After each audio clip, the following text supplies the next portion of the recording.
Welcome back. Welcome back. How are you? Ugh. I am happy that it's the end of the week. How are you? Yeah. Yeah. Yeah. I know. It's been a week. It has been a week. So here's to us. Clink. Clink.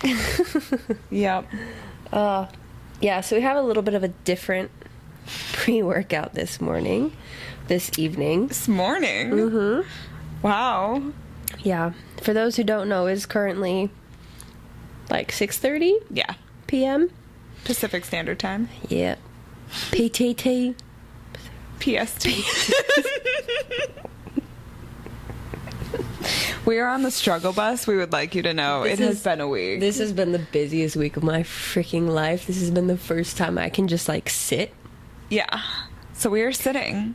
Yes. And we are celebrating. Yeah. With some, so we never classified what Brews was. Brews can be a whole mix of things. Yeah. It's coffee, but it's also some really classy White Claw. Yeah. And today, it's the latter. Yeah, it is. We're going with the traditional White Claw in the mug. Exactly. We're classy bitches here. We are. Today we are. I saw the meme the other day where it was like, I don't watch porn, I read it like a lady. Oh, I love that. That is us right now. That we is don't us. drink out of a can. No. We drink out of a mug. Like a lady. Like a high lady. I did it. Arrest us. Yes, we need to be brought back to reality here, Only guys. by Resand. Oh my god. Oh, please, though. Yeah. Okay, speaking of Resand. Yeah. So we left off, right? Mm-hmm. With Resand telling Tamlin he doesn't need anything. He's got everything he needs. Tells Farah to go get ready to take her back to the night court. Farah goes to put on her clothes and realizes that these clothes are now a couple sizes too big, which can explain the look in Resand's eyes when he saw her in the last chapter. But she comes down, he takes her, they go to the night court, and Rhys starts asking her about what happened through the bond, because he said he felt something. Yeah, he felt like a strike of terror. Mm-hmm. Yeah. And Farah realizes that he felt the incident with Tamlin. But that's all he felt, he says. He was like, you've gotten really good with your shields. I haven't been able to feel or sense anything. This was the first time that I was able to sense something. Mm-hmm. And Farah doesn't want to talk about it. She's like, nope, I'm not telling you what happened. Yeah. I don't want you to know. Yeah, she doesn't want his help. Doesn't want to help him, because he does approach her again about helping him. And he's like, did you consider my offer? And she's like, no, because I think you're doing it for the wrong reasons. Yeah. I think you're doing it to provoke Tamlin. Meanwhile, he's like, no, I was under the mountain for 50 fucking years. I got fucked this way. I got screwed this way. Like, he goes into some... Yeah. He's angry. If anything, he was more... I mean, he was 100% more fucked over than Tamlin God, ever was. 100%. I mean, for God's sakes, he was Amarantha's whore. Meanwhile, Tamlin was fine in the spring court, like, under his own circumstances, sending off all of his people and not having them return and all that and yada yada that we've already covered. But, like, he was not... He was sitting on his ass. Yeah, yeah. For the most part, the dude was just doing nothing. He was sitting on his fucking ass. Yeah. While Rhys was dealing with so much shit. Yeah. And he said to Farah, he's like, I don't want this to ever happen again. And she was like, you need to find someone else. I'm not helping you. And he kind of leaves it at that. And he's like, okay, fine. And he leaves her for the rest of the week. Yeah. To keep doing her... At this point, he, like, keeps leaving her books now because she's gotten to a level of reading where she doesn't need to, like, practice anymore because she practiced so much before. Yeah. So he does. He leaves her for the week, and at the end of that week, he takes her back to the spring court, and she knows immediately that Tamlin has reverted back to the way he was. Because she even told Rhys, she was like, he's trying, he's making an effort, he's loosening his grip, all this stuff. And the minute she lands with Rhys back in spring court, she's like, I saw it in Tamlin's eyes. Yeah. It's never going to happen again. She's never going to have that freedom again. No. And Tamlin again does that bullshit where he's like, I will find a way to end this bargain. I will protect you. Anything to protect you. Fuck Yeah. you, dude. For the millionth time. Oh my God, 100%. It just keeps getting It's more old. pathetic. Yeah. More pathetic as time goes. Because clearly he's not doing anything. Yeah. So Farrah's getting really angry about this, and she is getting so angry, she realizes that she has now grown claws, like talons. Mm-hmm. And she looks, and she's like, oh. And she hopes no one sees it, but Lucian sees it. Yeah. Yeah. So Lucian goes to talk to Farrah and is like, how long has this been happening? And she was like, this is the first time this has happened, but I've noticed other things.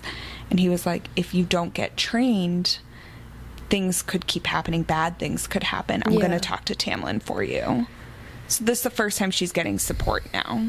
So, okay, great. Right. Lucian will talk to Tamlin. That does not go well. So Lucian tries to talk to Tamlin about it. He has this conversation with him and Ianthe, and Farrah's overhearing this. And as Farrah's hearing this, basically Tamlin is like, if these High Lords know that she has their powers, they're going to come after her. They're going to attack her. They're going to want to take her and mate with her so that they can have kids, which is a scary thought. Like, all of a sudden now people are going to want to use her. Yeah. You're like, okay. Right. And this poor girl is hearing all of this, but Tamlin still goes, but yes, no, I won't train her. Right. Like, that seems counterintuitive. Like, shouldn't she know how to protect herself, you asshole? Like, you're just leaving her to her own. Yeah. Because you're clearly not doing any protecting like you're saying you're going to do. Exactly. It's so, one, cowardly, but two, just so against his word. Nothing, maybe ever since getting her from the cabin, nothing has ever, or letting her go back to the cabin, nothing he says has ever aligned with his actions. No. I can't think of one thing since letting her go back to be with her family and that whole, how before the whole Under the Mountain thing happened back in Akatar. I can't think of one instance where he said something and actually went through with it. No, and even before, think about it. That's such a good point. He lied about everything before. Granted, he had to. But even before he sent her back, he never told her the truth about anything. He didn't tell her how he felt about her, really, until they had sex. And then he sent her home and told her how he felt. Okay. That right there. Huge red flag. Ladies, these are red flags. These are called red flags. Let's acknowledge them. Right fucking red. They are like right there. Glaringly obvious red flags. Yeah. But yeah, he was never true to his word from the very beginning. Yeah. And you know, clearly you're understanding that this guy wants to protect her. I get that. I see that. He wants to be the provider. He wants to be the manly figure. But you are putting her life at risk by not letting her learn about her gifts. By not comforting her when she's going through all this shit, by not opening up to her about what you're going through, you're doing more harm now. Yeah. So, I mean, in reality, like, what is he even providing her with? a home That he locks her in. and sex. It's probably mid. Probably He's not probably that fucking great. faking it. Oh, poor girl. Other than that, and poofy ass motherfucking dresses. Yeah. Which she hates. Exactly. So And food that she maybe- doesn't eat. So. Maybe the sex, maybe the roof over her head, but it doesn't feel like home. No, not at all. And she says that repeatedly. And she says that the only way that the two can connect is body to body. So the only way they're even connecting is through sex. Which then when she wants it, he doesn't. He wants answers. exactly. Ugh. So she's not even allowed to initiate. And they don't even sleep in the same room. He comes to her room. There's so many things wrong with this. Oh my god. Ladies, if this sounds familiar, please move the fuck on. It's really brutal, guys. Yeah. But he anyway. But also, like, last side note here, then we'll move on. But props to Sarah, because I feel so betrayed. Yeah. Yeah. She did such a good job of, like, this is Tamlin. You're going to love him. This is great. All of ACOTAR, you're like, Tamlin, Tamlin, Tamlin. And then you just really just get slapped in the fucking face. And then you're like, oh. Yeah. Like, it wasn't Tamlin that betrayed me. It was Sarah. Oh, yeah. She is so good at that. Love you, but fuck you, dude. Yeah. And I'm probably going through the same shit right now in front of 100%. glass, and I don't want to admit it, but whatever. I am so Anyways. here for this journey, and I cannot wait for it. But yeah, we could go on that all day. Yeah. But Tamlin is adamant about saying no. Ianthe's adamant about saying no, and poor Lucian keeps getting shut down left and right. And as Lucian is basically telling Tamlin that he's putting Feyre at risk, Tamlin does another outburst of rage, as he is so prone to do. And Feyre is like, I don't want to hear this. She turns around, goes upstairs, locks herself in a room, and makes a point not to eat dinner. And Tamlin doesn't seek her out. They don't talk, blah, blah, blah. The next day comes, and Tamlin and Lucian are heading out to go meet, I think, at a border patrol, because there's some news that they need to go talk about. So Feyre's like, well, I want to come. And Tamlin tells her no. Still like, no. Yeah. And not only no, but also like, you're not going anywhere alone at all. Yeah. So you will be in this house and there will be people watching you. Yeah. And Feyre is like, I don't care what you're saying, I'm going. Yeah. And he says, no, that's final. And when he leaves, she goes to leave after him and hits a wall, she says. And sure enough, he has now shielded this entire manor so that she cannot leave. Yeah. What I love the most is how he's like, no, we cannot risk your untrained abilities. Oh my God. Then fucking train her. Mm-hmm. Seriously. Like, there's no an one easy answer. has to see her being trained. Yeah. Go back to fucking Harry Potter in the Room of Requirements. No one saw them being trained until fucking Draco was a little bitch. Yeah, Draco was always a little bitch. Love him though, but still, yes, he was. But it's possible. It's fucking doable, dude. Like, you're just. And he keeps saying, he's like, well, if these people see her train, it's going to send a wrong message and people are going to find out. And I'm like, how the hell are they going to find out though? You live in, how big is this manor? This manor seems pretty big, right? Yeah. Right? It's a manor. It's a manor. So, dude, find a fucking empty room. Yeah. You have a damn art gallery in said manor. I'm sure you could find a room to fight in, to train her. Granted, she probably won't be able to use some of her fire-wielding powers, but at least let her know if she has them. Figure it out. Oh, the Room of Requirement. I love that. Mm-hmm. Now I want to watch Harry Potter. Oh, I will. Can we? Sure. Okay. Yeah. Okay, I'm really After happy this, we'll now. watch it. Oh my God, please. Yeah. Okay, great. Cool. Anyways, back to the magic shield that is now placed around this entire manor. She goes to make sure it's not just the front door. She goes to check a window. It is, in fact, the window. Exactly. Yeah. Same thing. She starts having a panic attack because now she feels like she's back under the mountain in her cell. And she's like freaking the fuck out. And it feels like the walls are closing in. She can't get out of here. She's trying to winnow. She doesn't know how to, though, so nothing's working.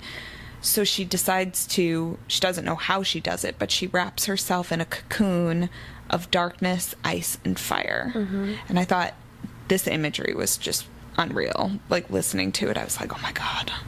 It's probably the coolest thing to see. Terrifying to be in because she felt like she couldn't breathe while she was in it. She does notice that her engagement ring melts off her finger. It's completely gone. Mm-hmm. She doesn't know which way is up. She doesn't know anything, and she hears a female voice come in. She doesn't know whose voice. She immediately thinks it's Amarantha, so she starts panicking even more. Yeah. But she hears Alice say, "Take care of her." To which this other female voice says, "You're lucky you guys are all alive," basically. And then she realizes it's Moore. Mm-hmm. Moore picks her up, takes her, and whispers, "You're free," and leaves the manor. She goes away from the manor, down, crosses over. I think they end up in a cave, and she hands her off to a male who we learn is Rhysand, and she says, "I did everything by the book." And then he says, then it's done. Takes Feyre and winnows. Yep. And what a whirlwind that whole section was. Yeah. I think it's just so powerful that especially the entire engagement ring melted off her finger. Like, you don't even have to continue the book at that point. Yeah. You know exactly what's happening now. That is so, so powerful. I think it's also powerful that Sarah wrote it with a female saving Feyre and not a male saving Feyre. Yeah. Like, I really loved that it was, granted, there's reasons why Rhys couldn't be the one to do it, but I think it's so powerful about friendship and female bonds and all that a woman was able to come get her and was the one to tell her she was free. Right. Rather than a guy doing it. But yeah, a lot of stuff happened. Yeah.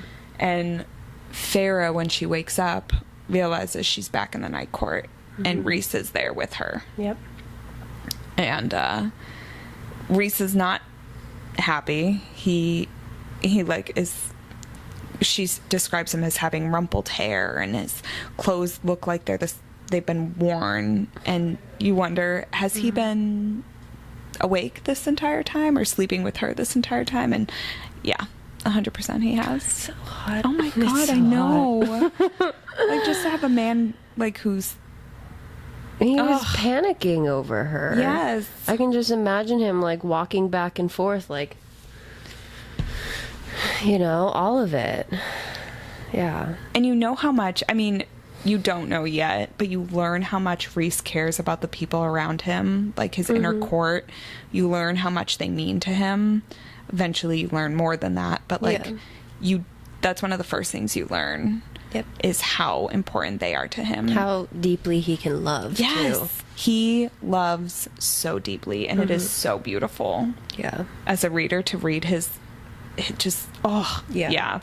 But anyways, he explains that he couldn't be the one to go in because there's laws and protocols that state if another High Lord enters another High Lord's kingdom, land, whatever, takes their property, then that High Lord has the ability to go in and wage war to get that back. So he kind of like stand your ground, sort of shit. Which makes sense. I mean, totally. Yeah, I can see that. So he went about it the smart way, the logical way of like, well, I didn't do it.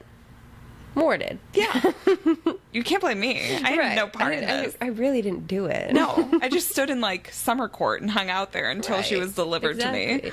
So there's no in the law of anything, there was no mishap or misbehaving that was done. Which is great for Rhys, shitty for Tamlin, but fuck him, so it's fine. Bye, Tam. Yeah, so then Rhys gives Feyre the option to, you can either, by all means, go back to the Spring Court or stay here. You have a home here. You're more than welcome to stay here. Yep. Or if you want to be a pawn again, if you want to be a toy, go back.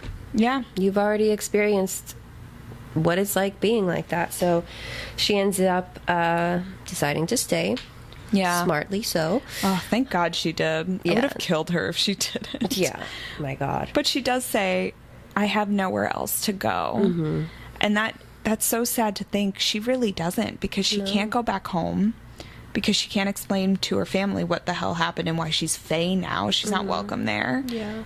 She only knew Tamlin and Lucien when she came here. There's nowhere else for this girl to go. Yeah. She's got nothing. Nor would she know where to go. No.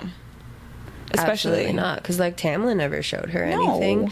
Rhys is the only one that showed her the map of anything, and even then I highly doubt she would even survive a week. She would not. I wanted to say a day, but I think she would survive a day. She'd do a day, yeah. But just if any of the other courts, or just anyone in general, or the creatures that Tamlin and Lucien were still going after that were under Amarantha's control, like if they found out or had her scent or whatever, she would not last. No. So she truly didn't have anywhere whatsoever.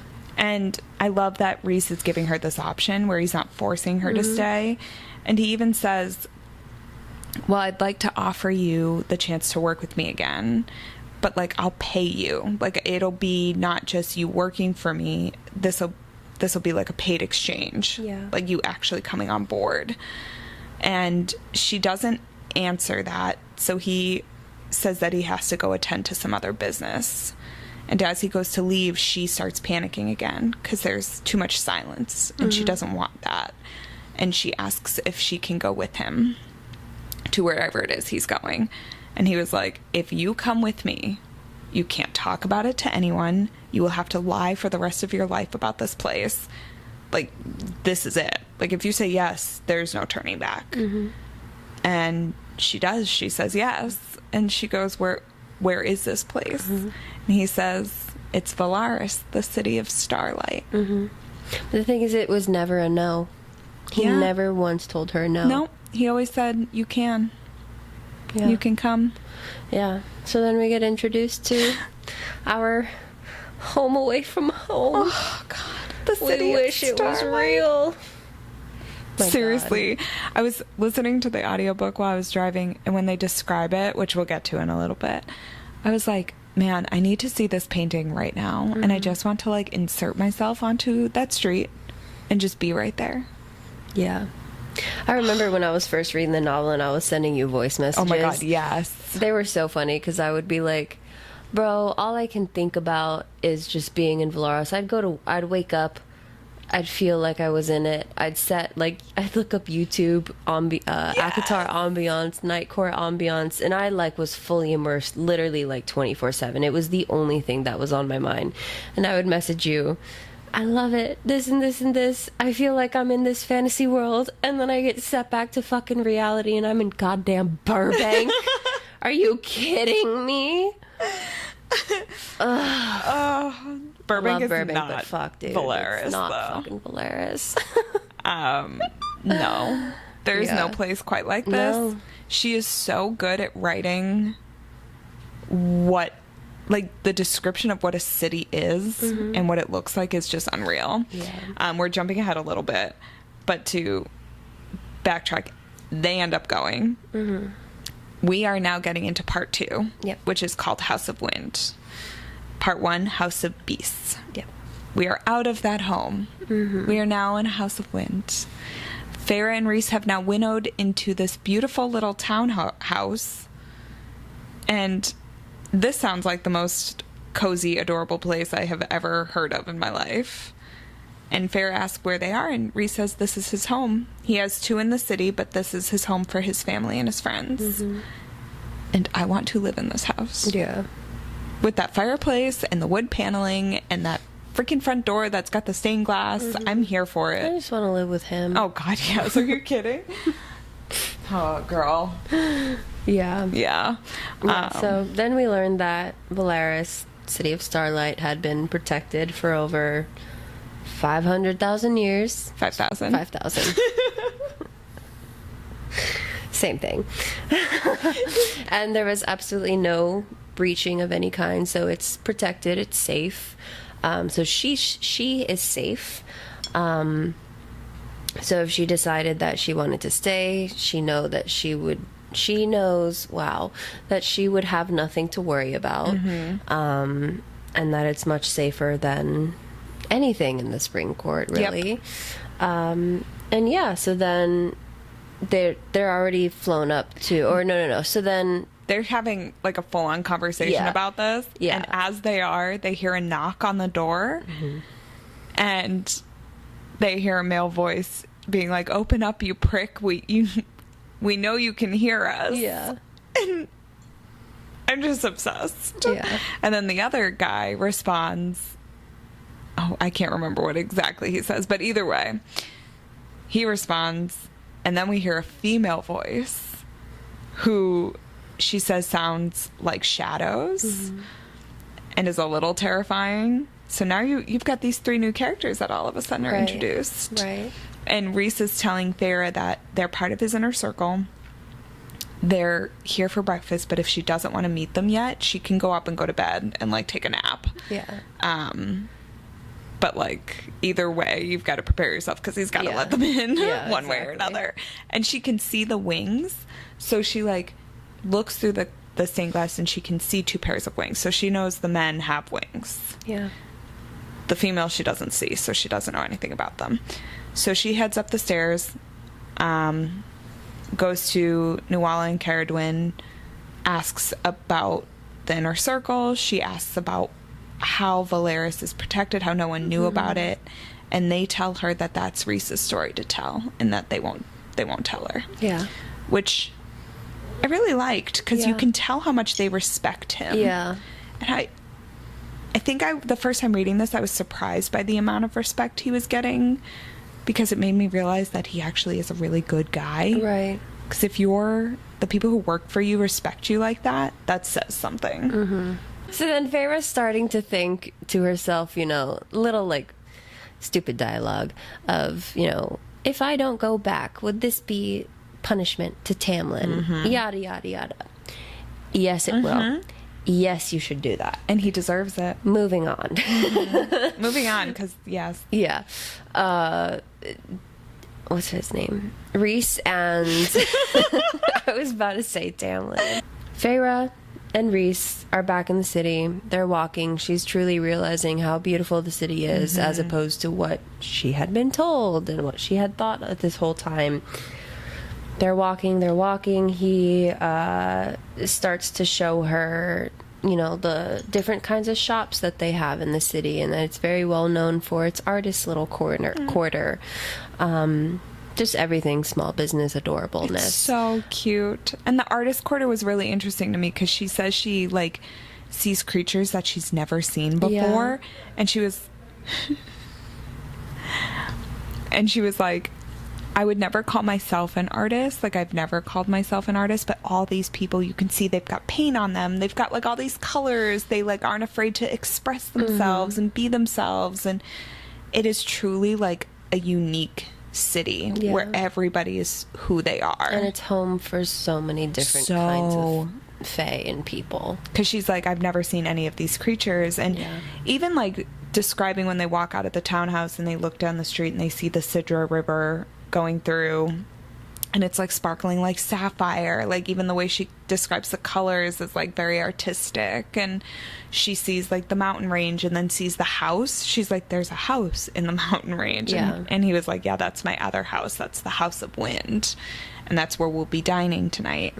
But you start seeing all these different parts of this really beautiful city, and there's sailboats and there's like everything. It's just so nice. It's beautiful. But then Feyre gets mad at Rhys for keeping Valeris safe, very much. Why didn't you save the other cities? You were able to save this one, blah, blah, blah. And he was kind of just like, well, this is my city, dude. Like, this is secret city here. I can't control everything. If I can manage to keep my people safe, I will, and rightfully so. I would, if I were him, I wouldn't save anyone else. I'd keep my people safe. Well, it's also like, he describes that this city has been unknown to people for millennia, so it wasn't just him, it was his entire family has protected the city. So, like, every other city, he says, is known. Yeah. Like, Valeris has never been known to anyone. Yeah. I'm not going to give that up. Exactly. Just because everyone else is going through shit. Exactly. And she was like, well, why didn't you take any refugees then? And he was like, I had to make an important call, and I made it. And I think I would have made the same fucking call. Yeah. Because, like, if I could keep my people safe, I will. Like, there's just no way around that. And that's what Rhys did. Yeah. I did respect him for that. Any king would do that. Oh my God, of course. Any king would do that. And they've done worse. So, for this, like, High Lord to just do this, it's just what he had to do. Yeah. And it's not just his call, it was the call for these last thousands and thousands of years. Exactly. So, Feyre needs to get over her shit. Because, like, granted, I get that she's angry. I can understand that. But at the same time, she also didn't know he existed. So, like, why are you getting mad? Yeah.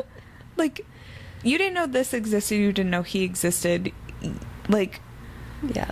you weren't even that big of a part of the spring court. No. Like, you were only there for how many months? So Right. I get it, but also, no. So he starts going into, like, the dinner and who's going to be at the dinner, and he tells him that his inner circle, which consists of Cassian, Azriel, Moore, and Amren. And Amren is his second, and Farrah's surprised by that. She's like, a female is your second? And he starts describing Amren as, like, she looks high fae, but she has something else lurking underneath her. Yeah. And I love Amren. I'm, like, so excited to get more of her in the beginning part, because I forget what that's like. But yeah, and basically he says that she has, like, a temper to be rivaled with, and that Farrah and her interaction should be interesting and not to trifle with her. Yeah. And then we learn that Moore is his third. Yeah. Which I was a little shocked that Moore was the third, considering all that we've already seen with her. I thought she would be the second, Aaron would be the third. But it is what it is. Yeah. No, that's funny that you say that, because I think that's what I thought at first, too. Yeah. I forgot that. I mean, they're cousins. Yeah. Too, so. But now knowing Amren, like, it does not surprise me that Amren is second at all. Yeah, which we'll get into. Yeah. But basically when Rhys makes the, like, suggestion that Amren could kill Farrah, Farrah has this inner thought that maybe it's fine if she dies. And Rhys gets really pissed off about that, because he heard that thought. And he said, don't you ever think that. And as he's touching her face, something happens where she, like, now goes into his head. Yeah. And sees herself from his perspective. And that's when she notices how gaunt she is. She notices that, like, her eyes have purple around them and her cheekbones are jutting out, and she's lost color from her lips and her collarbones are sticking out. Basically, the girl is not doing well. Yeah. And she's finally seeing it through someone else's eyes. It only lasts another second, and then she snaps back. And Rhys is like, how the fuck did you do that? And has it happened with anyone else? And as we know, it has. It happened with Lucian, yeah. Yep. Yeah, and then that's where we learned that that term is called Daimati. Wow. Damatai? Damatai? Yeah. Damatai? I think it's Damatai. Honestly, it can be whatever we want it to be at this point. Yeah. But the ability to look into other people's mind, which is rare, essentially. So yeah, he then learns that about her. She learns that about herself. And then he goes ahead and explains to her that he can't winnow them into the House of Wind, and that he has to fly her in to go to dinner. At first she was like, no, I don't want to. I don't want to. But then she really has no choice. And then they go ahead and they fly in to the House of Wind, and then that's where they see the two boys, Cassian and Azriel, waiting for them. Yes, and they do. That's how we close up. Now we are introduced to the two boys standing there, and I'm so excited for that. About to get good. These two Bat Boys. The Bat Boys. The Bat Boys are great. They're so great. Like a little boy band. It should be a boy band. I bet they are a boy band. Oh my god, I would. 100%. Now that the fan base is, like, super real, these are for sure. Yeah. I can't wait to get into, like, this actual dinner sequence, though, and for Farrah to actually meet these people, so I'm super excited about that. Exactly. But on the topic of dinner and food, I think we need to talk about this week. For me, it was super triggering reading about Farrah's, like, weight loss and, like, what she looked like and all of that. And granted, that's my own, like, stuff that we've talked about before. But I think it's important to talk about nutrition and food, specifically in our everyday life, in our fitness life, if we're working out and all that. And I know that's something you work with someone with, especially right now you're working with someone to make sure, right? So what has been your experience with food and fitness, and also just in general in life, I guess we could talk about, and how do you work with clients in that regard? I used to have a really unhealthy relationship with food. Growing up, just a lot of shit. I mean, I wouldn't say I didn't eat healthy, really. I know healthy is its own thing, but you know, my mom would cook me dinners and make me lunches and everything like that, so it was not like I was malnourished in any way until I chose to do so myself. Yeah. So that was one thing that I had to work through. Recovery was fine, but I would very much be the type of person to starve, binge, regret over and over and over and over and over again. But moving forward from that, going to the gym, for the longest time, I would work out. I'm a morning workout person. And I was never a breakfast eater. Granted, like, my sleep schedule was horrible in the past, and I wouldn't wake up till like 12, 1, 2, you know. Yeah. Granted, those were very, like, developmental years where I needed so much sleep, so I don't regret any of that. But because I would sleep in so late, I wouldn't be getting in as much meals as I should have been, obviously. And I would go to the gym, and I would be fasted a lot of my workouts. I'd still be doing crazy strength though, which was great. And of course, I was like, wow, I'm so strong. Yeah. Sure.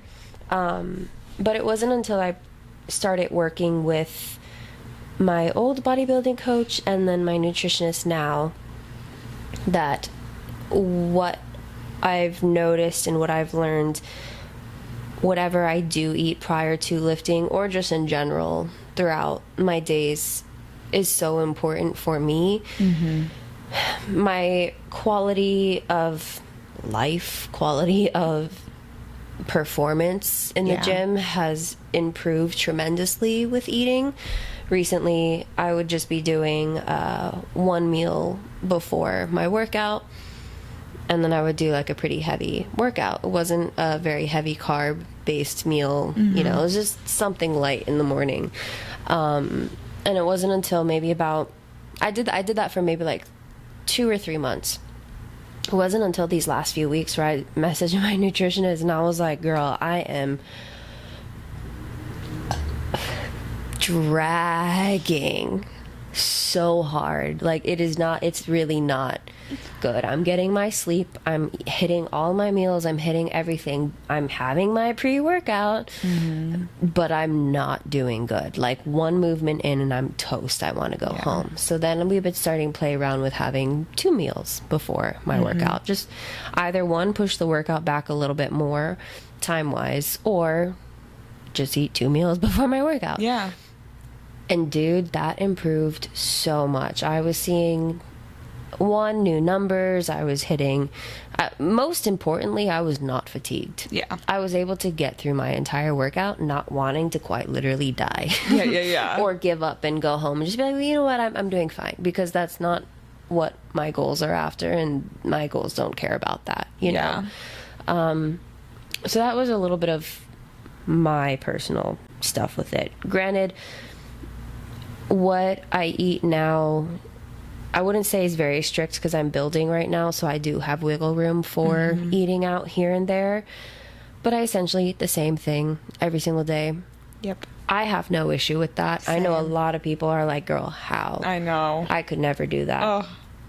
But then you kind of ask yourself, well, what places do you like to go out to eat a lot? Yeah. What's your favorite restaurant you go to? What's the favorite meal you get from that? Because you can do it.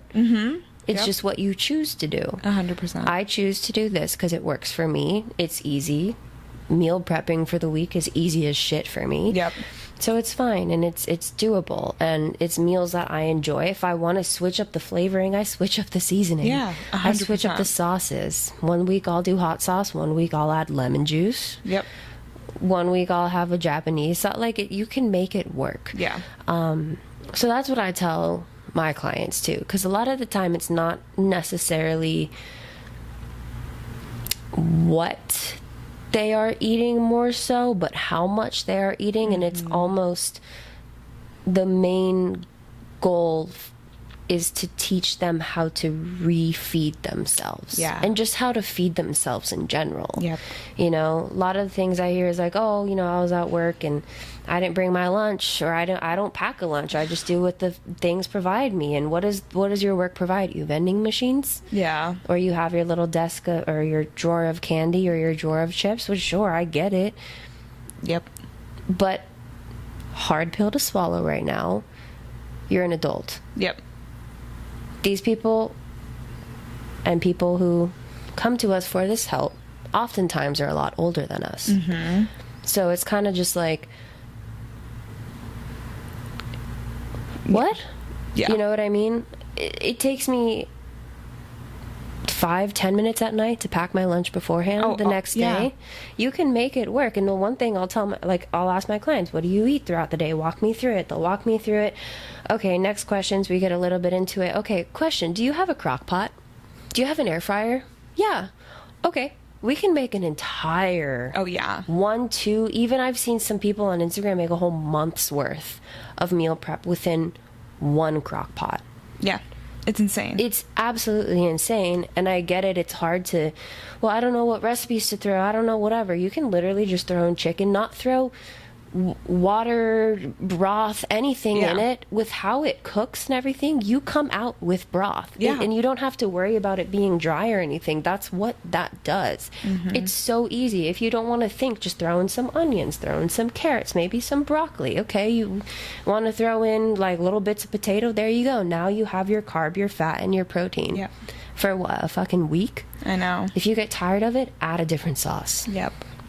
Don't go crazy on the sauce, but like don't dump the whole bottle out, but like you can splurge with your sauce if you want. Yeah. So it's very, very simple. I feel people overcomplicate it for themselves so easily, but also social media has such a big effect on that too. Yeah. When it comes to nutrition specifically as well, one of the biggest red flags that I'll say that I see and I genuinely hate seeing, which I'll tell a short story after that, is the whole what I eat in a day. Oh my God, I can't. What I eat in a day bullshit that influencers will that put triggers there. me so much. I hate it. Now I get if it's different circumstances. If you enjoy cooking and if you have like an Instagram cooking account or you just like showing your food, cool. By all means, let me see what you can chef the fuck up. I love it.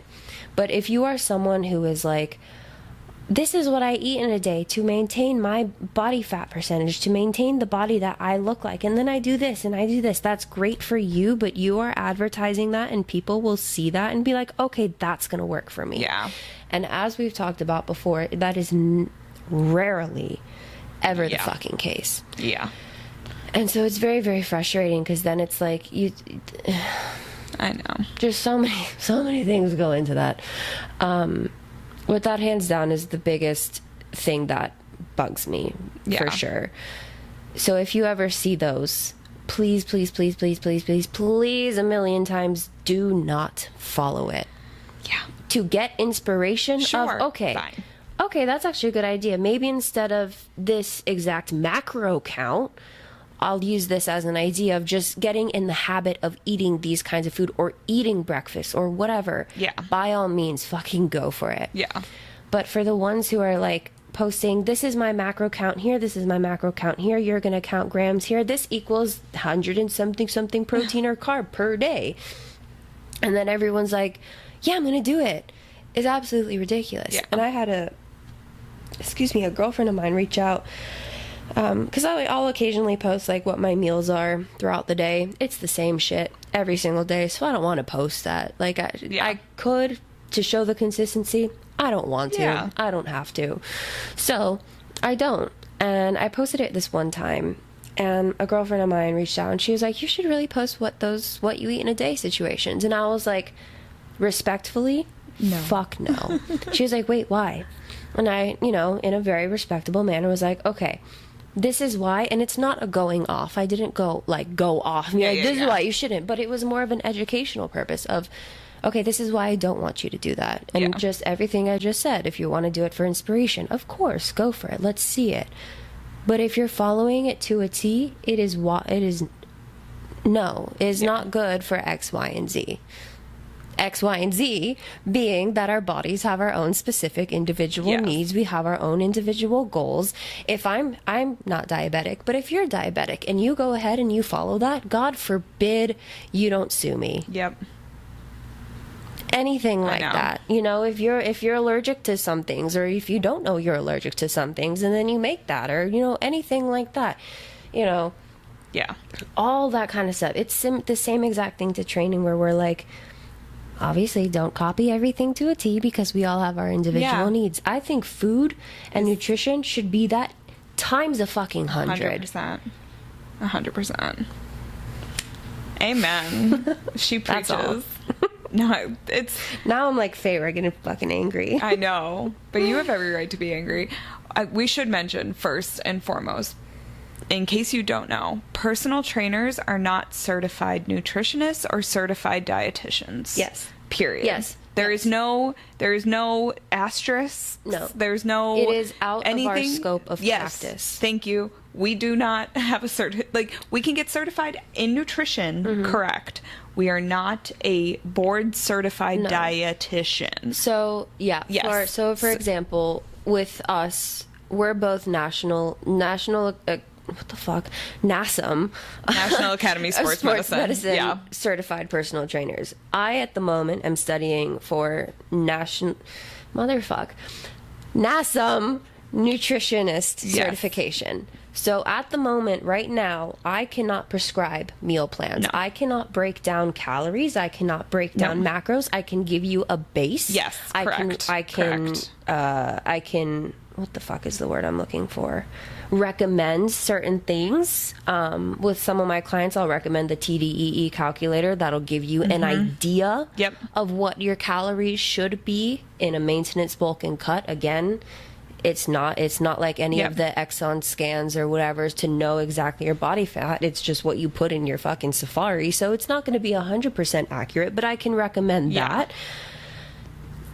Any influencer or any trainer that prescribes you an exact meal plan, an exact macro count They should not be doing it. Should not be doing it. But if they cannot provide you with any proof that they are a nutritionist, especially even just lowest level certified nutritionist, they should not be doing that. The only people that can are certified or licensed nutritionists or dietitians. Exactly.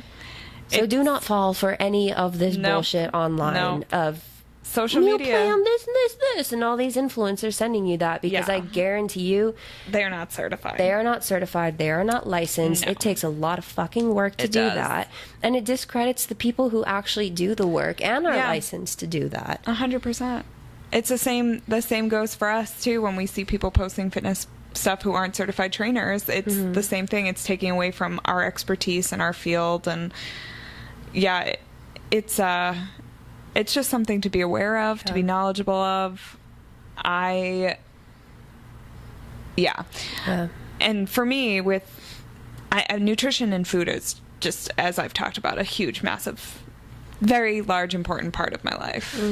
It is something that I have struggled with forever, since I was a very young girl. I have been on diets since I was 12 was my first official diet. I've been on and off diets since then, and have had a really unhealthy relationship with food. And it was a couple years ago, I hit a point where I needed to ask for help, and I found a professional dietitian who taught me so much about fun ways of eating. And I needed it to be fun, and I needed it to not be stressful for me, because food equals stress in my life. For a long time, fitness equaled how much I could eat. If I didn't work out, I couldn't eat. Like that's how I equated the two. Very unhealthy. This was even while I was certified. I would never prescribe anybody what I did. It was terrible what I was doing to my body. But if I couldn't run or if I couldn't lift, then my calorie count would be as low as I could possibly make it. And I lived that way for quite a long period of time, especially while I was training for marathons, which equals injuries. And I've mentioned that repeatedly too. Food is fuel for everything, for every part of your body, no matter what you're doing in fitness. If you are not eating enough, you are putting your poor body at risk. I have put my body at risk way too many times. I've gotten hurt because of it. I am so grateful I am where I am now, where I eat before my runs. Almost every run, it does not matter how long or short it is, I am eating before a run. I am eating during a run. I have learned what works for me to eat during a run. You have to fuel your body during a certain amount of mileage, or else your body starts using all its glycogen stores, which are the energy reserves in your body. Once your body has used your glycogen stores, it'll start going to your fat stores, and the fat does not provide as much energy as your glucose, as your glycogen does. So you've got to keep replenishing your body. Same goes with people who do meals while they work out. People will eat some snacks while they lift. It's the same idea as if you're eating gels when you run, eating when you lift. You've got to keep restoring that in your body. That's something I learned really early on, was like, I gotta keep fueling because my body needs it. And then immediately after I work out, I've got to give something back to my body. And I've learned what my body likes. I've learned what it does not like. And I've learned everything in between. Yeah. And I'm super grateful for that. And it's taken a lot of work. And it's also taken seeking out professionals. Again, this goes back to finding a professional to work with. Dietitian, nutritionist, anybody. If you have questions, they have answers. And when I work with my clients, the first thing I tell my clients, mainly my female clients, but I also tell my male clients this, is if you're not comfortable with scales, if you're not comfortable with like seeing what your weight is, or we have a body scan machine at our work, if you're not comfortable getting on that, I'll immediately say, cool, that's not what this is about. Like, we can figure out another way to keep your measurements, to do this. Or even if you don't want your measurements, you know your body. You know if you're losing. You know what clothes fit and what clothes don't fit. You'll be honest with me, I hope. Like, if you have goals, you will be, because you want to achieve those goals. And when I first start working with them, I let them know that I come from a background of eating disorder. And 9 out of 10 times, my client that I'm sitting across will be like, oh my God, thank God, because I had one too. Or I had an unhealthy relationship with food. It is so common, and it is still so not talked about as much as it should be. And I'm grateful that I get to start a conversation about it. And then I'm also grateful that I get to be like, I have some ideas for you. Like, would you want to sit down and chat about them? And ways to like learn how to have a healthy relationship with food, how to keep maintaining that, how to build. If you're a vegetarian, I have some ideas on how to get protein, but also you should talk to someone who knows how to work with vegetarians. Yeah. Again, going to that whole scope of practice, but I will just continuously express that it is not about, for me, it has become less about the food and the weight and more about how my body feels. And it's helped me develop a much more healthy relationship, with my body and with how I feel about myself. So once I changed it from I need to weigh this amount to I just want to feel good. I just want to have energy. And because I wasn't having any energy. I was like a lethargic blob who like just couldn't move because I wasn't eating enough. And now, thank God, I mean, I'm still lethargic. I drink 2 cups of coffees a day, but that's because I work a lot, which I understand. But now I get to help other people kind of find that balance. And that, for me, is super important. And I wish I could have met Farah at this time and been like, honey, because I know in depressive episodes, I totally understand. I have lost massive amount of weight going through depressive episodes. I know how hard that is on your body. But to have that awareness of being like, okay, I know I don't feel great right now, but I also know I cannot let my body suffer because of this. And I'm so grateful I have that awareness now and to be able to share that. So I want to bring up 2 things. One, quick talk about injuries and nutrition. I saw something recently online. Someone was they're in their cutting phase. They're on like 9 out of 12 weeks of their cut. They recently re-injured like an ACL tear or something within the leg. That has been a common injury before in that specific area. I guess didn't heal all the way, but now it's flared up again and now it's a thing. My belief with injuries, and in particular cutting, is that I think if, God forbid, you do get injured while you're in a cutting phase, not necessarily stop cutting fully, but your body at that moment is quite literally screaming, I need the nutrients. At that point, I would be like to myself, and quite literally to my clients too, fuck the cut. Yeah. We need to get you back to good and normal first, and then we'll worry about the cut later. Do you feel the same way with that, or are you someone who would be more like, no, we're still gonna cut, we're just gonna take it easier in the gym? Old me, before I got my outpatient eating disorder treatment, would have been like, no, fuck that, we're gonna keep going. Me, who has had the treatment that I've had and who's been through what I've been through, I now will be like, no, we're stopping. We're going to recover. We're going to figure out what's going on first, and then we'll go back. But that's a solid point. Food is fuel. It is important. It is, I just want us all to have a lovely relationship with it, and I know it's hard. Who doesn't love food? Oh my God, I love food. I'm so hungry right now. Yeah, me too. Oh my God. Okay, on this note, I want to know your thorn and rose. Thorn and rose.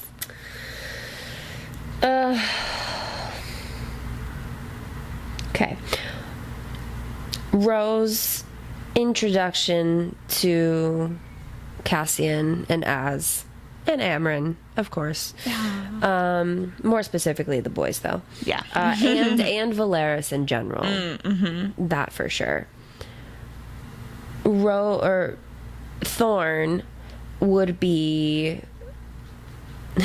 giving it to our 5-time winner in a row, Tamlin. Just the way he breathes. I fucking hate him. But more specifically, that second outburst that he has again after being like, I'm sorry, it's never going to happen again. But then more specifically, the quote where he's like, no, we can't risk her untrained abilities. So then train her, Amen. You idiot. Seriously, though. He makes me want to chop my head off. Agreed.